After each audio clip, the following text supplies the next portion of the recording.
I opened my marriage, lost my husband, and now I'm fighting to win him back. Is it too late? I'm here to seek guidance on how to save my remaining marriage. Let me begin by stating that I have been with my spouse for 7 years, and we have been married for 5 of those years. I'll call us Skylar and James for privacy's sake. In our second year of community college, we got to know one another. James went on to receive a 4-year degree in business administration from a university that provides remote programs at the community college, while I obtained a 2-year degree in office management. In the present, James is 27 and I am 26, and we intended to have a child later this year. Having 4 children, ideally 2 boys and 2 girls, was our desire. Both of our families loved us, and we had a really happy marriage. This is where I made a big error. I formed a relationship with a delivery driver for one of the 3 major delivery companies, which some could refer to as a work-husband relationship. To keep things private, I'll call him Jaden. Jaden has been delivering to my office for about 2 years. At the age of 25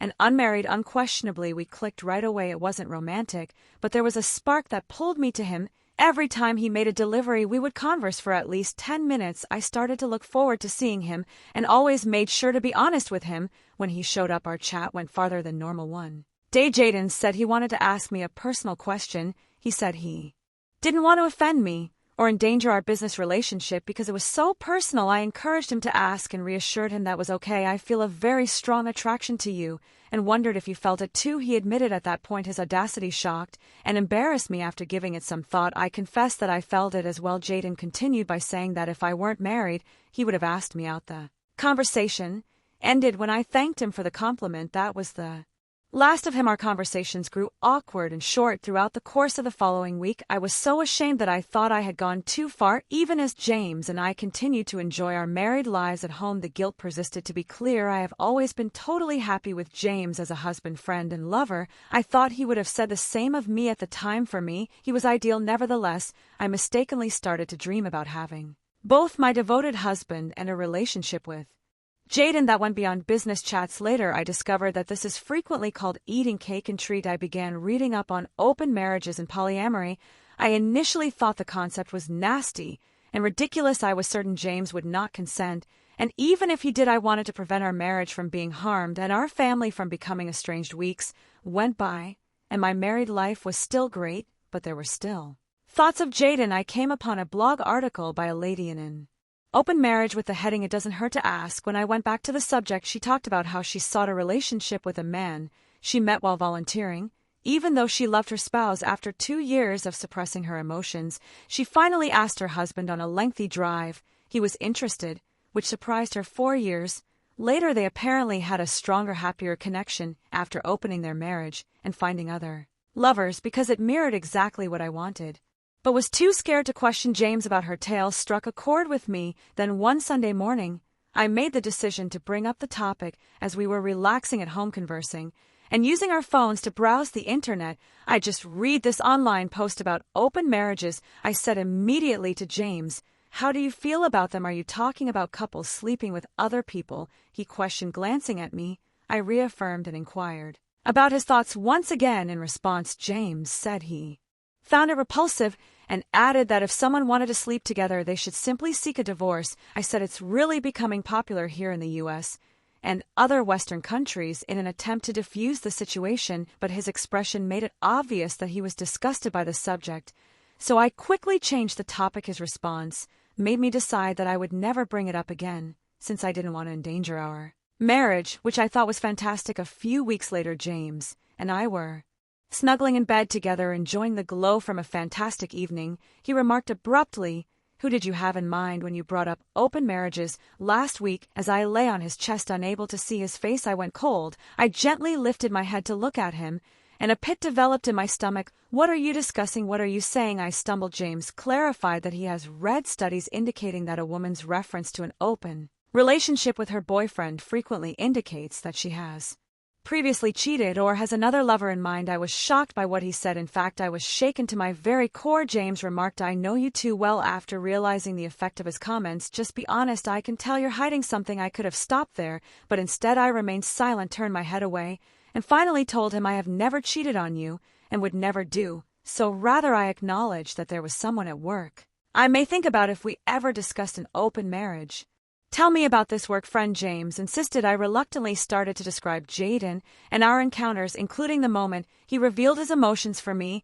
I didn't reveal, though, that I felt the same way about it. I was frightened by James's next statement. "You know, technically you've already cheated on me." I retaliated defensively, saying, "I haven't cheated. Your relationship with this Jaden guy is what's known as an emotional affair," James retorted. James gave me an explanation of the term because I had never heard it before. I listened in frustration as he explained the workings of emotional affairs. James finally proposed that we end the conversation since he needed to go to bed because he had an early start the next day. I couldn't fall asleep, but he did rather. I picked up my phone and began looking up emotional affairs. What James had asserted was supported by article after article. My relationship with Jaden was more than simply an emotional one. It was a full-fledged one. I was overcome with guilt. I felt like I had let my hubby down. I went downstairs to make myself some tea because I couldn't sleep, and at around 4 o'clock in the morning, I fell asleep on the couch. James kissed me awake at 6:45 a.m. "I'm heading out for work," he declared. As usual, I kissed him back and told him I loved him, but this time with guilt weighing heavily on my mind. I made it clearer than ever: "You should start your day. It's almost 7 a.m. After making love for a few days, we were laying in bed once more when James abruptly remarked, "If you truly want to, I'd be willing to try an open marriage." "Why are you bringing this up now?" I questioned, stunned. He clarified that he had been considering our earlier chats and reasoned that if it was something we wanted, we should attempt it while we were still young. I pledged never to endanger our marriage or our love, but I did show cautious attention. I told him, "You are the most significant person in my life. If our love bond is strong, it will withstand infidelity." James retorted. James didn't respond when I retorted a mutual open relationship wouldn't be considered infidelity because we'd both agreed to it. "Consider our marriage open starting right now," he remarked, instead. Surprised again, I told him to calm down and that we needed to set ground rules. He made the following specifics: we had to let people know ahead of time who we would be sleeping with, and when we had to later, without going into graphic detail, tell each other about the incident. There are no exceptions to the rule that all types of closeness must be protected. I accepted his conditions and suggested a few more. We would maintain the privacy of our open marriage. We would pledge to stay together and prevent these adulterous affairs from ruining our marriage. James declared that he was unable to accept either of these terms. He refused to talk about it more and just said he didn't and wouldn't agree to them. When I questioned why, I was worried, since this felt totally out of character for James. The first snuggled up to him in spite of my discomfort, and we dozed off. I became uncomfortable with the idea of an open relationship throughout the course of the following month because I thought James might be up to something. I chose not to pursue it and concentrated on leading a typical life. I avoided talking to Jaden at work during this time, limiting our exchanges to trivial subjects like the weather or our respective workloads. Then one day Jaden asked me if something was wrong and said he truly missed our discussions. I explained to him that I didn't have much time to talk because I was so busy at work, and at home I contemplated whether or not to disclose my open marriage to him. I eventually made the decision to tell him. How I wish I could take that choice back. I asked Jaden to join me for a drink after work because it didn't seem acceptable to have such a chat there. He concurred. We got together at a neighborhood tavern with a terrace outside, which was ideal for the warm early spring weather. I asked him directly whether he would be interested in a relationship. After telling him about my newly announced marriage, without hesitation, he said yes, although he respected my boundaries. Jaden acknowledged that he had been waiting for me to change his mind, and that he had been dreaming about me for months. We talked flirtatiously most of the time. That night, we decided to have our first romantic meeting at his flat the next day. I made it clear that I had to depart by 6:30 p.m. to go back home to James, who was still my top priority. I came home that evening and made James a delicious meal after supper. I told him about my conversation and meeting with Jaden earlier in the day, and that we had planned to meet at his apartment the next day, assuming James was still okay with us being married in an open marriage. Despite appearing surprised, James answered, "Oh yes, all right, so you're meeting him tomorrow." As my top focus was him and our relationship, I reassured him that we could still cancel if he so desired. "No," he insisted, "Leighton, do this." In contrast to our typical embraces, I felt hardness and remoteness in his eye. Blamed it on nerves. We didn't speak much that night as I concentrated on my own work and James worked in his office. I tried to start an intimate conversation with him before we went to bed, but he stated he was too exhausted and wanted to relax. When I woke up the following morning, James had already left, leaving a text message saying that he had neglected to mention an early meeting. He also mentioned that he would see me that evening. This was not like him, but I brushed it off and went about my day as usual, dressing and going to work. I picked a really lovely clothing that day because I knew I was going out with Jaden after work. I texted James throughout the day, but he didn't reply. I contemplated calling off our date with Jaden, but I now regret not doing. So I got a text from James at 4:17 p.m. He promised to meet me that evening and wrote that he loved me. I was relieved by this, and I saw it as his approval to proceed. I'll get right to the point. When Jaden and I first met, our private moment was fierce. There was clearly no love involved, and it wasn't quite as satisfying as it is with James, but because of the unlawful nature of what we were doing and the pure passion, it was physically satisfying. After an hour and a half, I left Jaden's residence and got home shortly after 6:40 p.m. I was shocked to see that James wasn't home, yet I was relieved since it allowed me to take a shower and wash my clothes to get rid of the smell of Jaden's perfume. Despite my physical sense of fulfillment, I was overcome with regret, guilt, and shame. I felt soiled, as though I had violated every fundamental principle in my marriage. I was really anxious, and it was a mental tug-of-war. I made a short but beautiful meal and put candles to create a romantic atmosphere, since I was determined to make it up to James. The first wanted him to understand how much I loved him and that the sexual relationship with Jaden was meaningless because it was only physical and couldn't compare to the happiness and love I had with James. My hope was that we would make love at the end of the evening. James was still away from home around 7:30 p.m. When I tried to call him, the call went straight to voicemail. I texted him to let him know that dinner was ready when I got home. When I didn't hear back by 8:50 p.m., I became concerned. I kept phoning and texting him, leaving messages, but I never heard back. At last, at approximately 9:30 p.m., James texted me saying, "Don't wait up, I will arrive home late." He didn't respond when I texted him back to inquire where he was and who he was with. I finally dozed off after midnight. Emotionally and physically spent. The sound of the shower running in the guest bathroom awakened me up. When I went up to look, I saw that the door was locked, which was completely out of character for James. He did not answer when I knocked. After 10 minutes, James came out wrapped in a towel and said nonchalantly, "Hey, how was your night after?" I assured him that everything was okay. He asked me straight out, "Did you have sex with Jaden?" I winced at his directness and urged him to use a different wording. I reluctantly said Jaden and I were together. I then inquired about his whereabouts. James confessed that he had gone out dancing and spent the night at multiple pubs.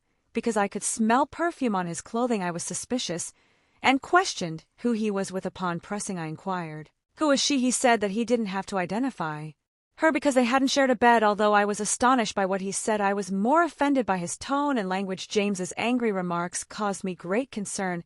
Although he never used profanity when addressing me, I then questioned him about why he had taken a shower in the guest bathroom. He told me ISY that until I had completed 2 STD tests, he would be utilizing the guest bathroom and bedroom. I was devastated by his statements. This wasn't part of our rules. I objected. I ensured that Jaden wore protection during all of our activities. "Have you never heard of oral HPV or herpes?" James shot back, "Till you're cleared, I won't come within 6 feet of you. Think of this as my personal take on social distancing."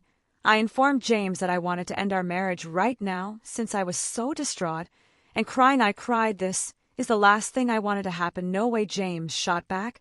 "I'll have my turn now that you've taken yours." James only stated that he was going to bed since he had an early meeting and needed rest. Even though I started crying more, I sobbed on the couch for the majority of the night before dozing off. When I opened my eyes, James was gone. I tried contacting him during the day, but he didn't pick up. He texted me saying, "Don't wait up for me." I left voicemails and texted, but nobody answered. I felt like I was going crazy because I knew I had probably ruined my marriage. I didn't see Jaden at work that day as there were no deliveries, but I gave him a call at 4:30 p.m. and inquired about our possibility of meeting that night. He acknowledged that I sounded agitated. I told him I wanted to break up with him when we first met, acknowledging that it was a big mistake. I admitted that I just wanted my husband because I love him. He understood, and all he wanted for was one more connection.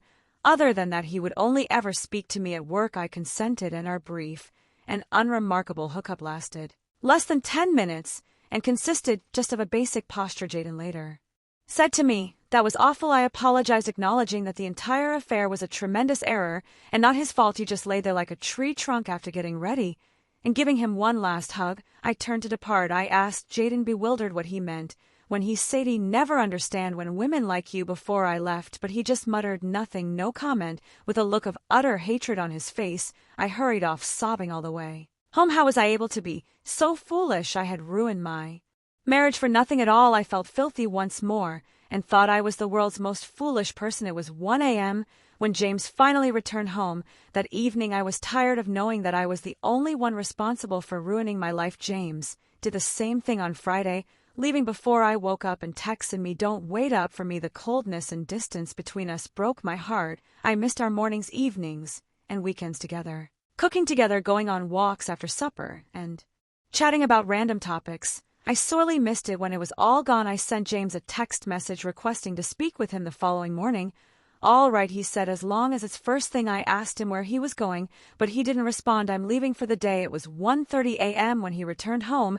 I just lay in bed and sobbed without saying anything. James immediately went to bed after taking another shower in the guest bathroom. The following morning I got up early to await his arrival. He entered the kitchen, poured himself some orange juice, and sat at the table looking at his phone. At 7 in the morning the atmosphere was lifeless and icy. I approached him, sat on his knee, and whispered, "Look at me." He looked away, but I gently took hold of his face and met his brown eyes. I said, "You have my undying love. I really apologize for the poor choice I made. Not a mistake, but a decision. I will stop at nothing to win back your love and trust." James remained silent, while staring at me as if I were crazy. I pleaded, "Are you still in love with me?" He said, "I'm not sure." I sobbed and begged, "I can put this right." He said, "I don't think you can." I said in a fit of rage, "You orchestrated everything. Didn't you set me up for divorce?" James denied it, but acknowledged that based on what he had read, he realized our relationship was probably finished. The moment I raised the subject of an open marriage, I questioned him. "Why didn't you just tell me to stop talking to Jaden?" I was devastated by his response. "You can't make someone be faithful. You are either monogamous or not, and it is clear that you are not." He just got up and stated he was going, despite my entreaties not to ruin our marriage. He said he would return after midnight. When I questioned where he was going, "Tomorrow is Easter Sunday." I told him our scheduled departure time is 7 a.m. "Go visit the home of my parents. We spend every holiday with them because they adore you." James replied. I asked why. "I'm not going. What am I supposed to tell my parents?" I begged him to come. Shocked, "Tell them the truth." He added with a shrug. He packed a gym bag and left the house without saying anything more. Despite my repeated pleas for him to stay, I feel totally deflated and ruined inside. I would appreciate any guidance or recommendations regarding actions I can take to keep my marriage intact. I'm particularly interested in hearing from those who have had similar situations with open marriages and whether or not a couple can move over such a betrayal after an open relationship. Have you been able to successfully reconcile? I appreciate you hearing my tale. I'm going to bed now so I can spend the rest of the day crying. First update. I would want to express my gratitude to everyone who replied with comments and encouragement. I was able to get through the past several days because to it many individuals properly chastised me and called me derogatory things. But I deserve it, and I also value your opinions. 2 of the worst days of my life have been Easter Sunday and today. When I pulled up to my parents' house, they asked me right away, "Where's James?" The first lied to them and said he couldn't make it because of an emergency at work. I didn't want the family get-together to be disturbed. At first my family believed my tale, but as the day wore on they began to suspect that I wasn't phoning or texting my husband as I usually do. I sent multiple phony texts and claimed to have responses from James assuring everyone he was still busy at work and would give me a call tomorrow in order to allay their suspicions. To be honest, he never texted or called, not even to see whether I had made it safely. I was devastated by this. On Monday I had intended to spend the night at my parents' house and discuss our marital issues with them. I was afraid they would be angry and despise me if I did this. I told them this morning, and everything went exactly as I had expected. They shouted at me, called me horrible names, and said that I wasn't brought up this way. When my sister was summoned over, she started to lash out at me as well. I told them I realized what I had done was horrible and sobbed. I promised them that I had grown from the experience and would never do the same thing again. I informed them that regaining James' love and trust would be my only priority going forward. Ultimately, they told me they loved me and would pray for our marriage to be saved, even if they were furious with me. On Monday night, I took a car home. I texted and called James during the day, but he didn't respond. He had gone to Florida to see his parents and would be back on Sunday according to a note on the counter. When I got home, we had arranged to go there together in early May, so I felt terrible now that strategy is shattered because of me. I despise myself for now. That's all I have to say. I'm simply so unhappy and dejected. The fact that I'm no longer crying frightens me. Tears no longer seem worth shedding because of the depth of my hurt and regret. Second update. I didn't intend to publish again for almost a year, but I decided to offer an update because the community showed such a great deal of interest. I have some good news, as well as some negative news. The first piece of terrible news is that I'm divorced. Back in December it was decided James ultimately came to the conclusion that he couldn't stay married to me. Once I started seeing another man, he claimed that he was ashamed to be seen with me in public, and that he would never be able to trust me again. He claimed that he regained his masculinity after the divorce. I disagree. He never lost his manhood, and only our families are aware of my brief relationship with Jaden. Well, anything. The good news, no, the amazing news is that last month James and I resumed our dating life. It's been great since Valentine's Day when we reconnected. Our passion level is unmatched, much higher than when we initially started dating us years ago, but we only see each other when he wants to, which has been around once a week. James has stated unequivocally that this is merely a physical matter and that we will never again be a couple, get married, or live together. I'll take what I can get, but I'm not really comfortable with this. I want to get James back. I would like to have his children. If I am unable to achieve that, I wouldn't baby trap him. So don't get me wrong, all I want is to have kids with him without getting married. I've considered how we could divide custody and still work things out. I don't want children with anybody else, even though I know it seems weird, but I love him. I understand that doing this would probably put any future relationships I might have with other men in jeopardy, but I only want James. That's all I have to say for now, and until something significant occurs. I doubt I'll post again. However, I would adore hearing your thoughts about my predicament. Do you believe that my decision to date James is insane? Is it better for me to go on and find someone else to start a family with? P.S. Jaden has never been an option. I simply made a poor choice with him, and I will never do it again. Thank you for watching. If you haven't subscribed yet, please do so, and hit the notification bell to stay updated with more shocking real-life stories happening around you.